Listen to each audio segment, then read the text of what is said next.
Assalamualaikum warahmatullahi wabarakatuh. Halo teman-teman, perkenalkan saya Pradana Ricardo dengan NIM B02-19049, mahasiswa mata kuliah Bahasa Melayu Klasik kelas A angkatan 2019. Nah, di video kali ini kita akan membahas mengenai sastra Melayu Klasik dan Islam serta perkembangannya pada abad ke-16 sampai ke-18 Masehi di Nusantara. Oke, langsung saja. Ayo kita masuk kelas terlebih dahulu untuk mengikuti pembahasan pada hari ini. Let's go!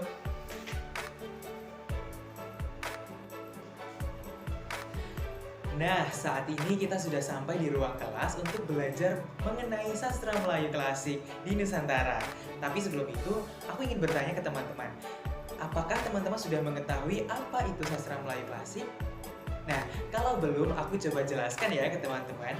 Jadi, sastra Melayu klasik itu merupakan kesastraan yang menjadi gambaran keadaan masyarakat yang lama dan masih berpola pikir sederhana dan sangat dikuasai oleh kepercayaan gaib dan juga kesaktian. Nah, kenapa disebut sebagai sastra Melayu klasik?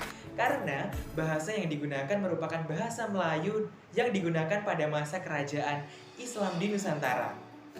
Nah, selanjutnya kita akan beralih ke pembahasan mengenai kesastraan Melayu di beberapa kerajaan Islam di Nusantara. Jangan lupa disimak ya.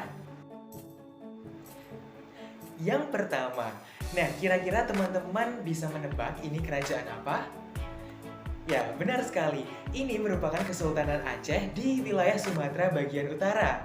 Di Aceh pada saat itu terdapat Nuruddin Araniri, seorang ulama besar Kesultanan Aceh yang telah mengarang 14 buah karya keagamaan. Selain itu, dia juga telah mengarang buku yang ditulis dengan menggunakan bahasa Melayu dan diberi judul Bustanul Salatin atau Taman Raja-Raja. Buku yang bercorak kesusastraan sejarah dan ketatanegaraan ini dikarang oleh Araniri atas perintah Sultan Iskandar Sani pada tahun 1638 Masehi. Hal ini menunjukkan bahwa sastra Melayu klasik sangat berkembang di Kesultanan Aceh. Oke, selanjutnya kita akan bergeser sedikit dari Kerajaan Aceh atau Kesultanan Aceh menuju kesultanan yang selanjutnya. Oke, sudah ada gambar, mungkin teman-teman bisa menebaknya. Nah, benar sekali, ini merupakan Kesultanan Malaka. Nah, menurut Liao Yokfang dalam buku Kesusastraan Melayu Klasik, disebutkan bahwa dua orang wali Islam dari Jawa, yaitu Sunan Bonang dan juga Sunan Giri, pernah datang loh ke Kesultanan Malaka ini untuk mendalami ilmu pengetahuan mengenai Islam. Nah, selain itu, di Kesultanan Malaka ini juga menjadi pusat penyiaran agama Islam di Nusantara. Hal tersebut dibuktikan dengan adanya penerbitan buku sejarah Melayu yang menjadi sumber acuan bagi penulisan kesastraan Melayu di Indonesia. Oleh karena itu, hal inilah menjadi penguat bahwasanya di Kesultanan Malaka, sastra Melayu klasik juga sangat berkembang pesat. Oke, setelah kita tadi mengetahui bagaimana perkembangan sastra Melayu klasik di beberapa kerajaan atau kesultanan Islam di wilayah Nusantara, saat ini kita akan beralih ke pembahasan selanjutnya, yaitu mengenai bagaimana sih pengaruh Islam terhadap perkembangan sastra Melayu klasik di wilayah Nusantara. Oke, langsung saja ya teman-teman, disimak pembahasannya. Nah, kehadiran agama Islam di wilayah Nusantara telah membawa banyak sekali perubahan besar bagi masyarakat Melayu. Perubahan tersebut juga terlihat dalam bidang kesastraan Melayu yang semakin berkembang. Risalah dan juga cerita tentang agama Islam telah ditulis menggunakan bahasa Melayu klasik oleh beberapa penyair Islam di Nusantara loh teman-teman.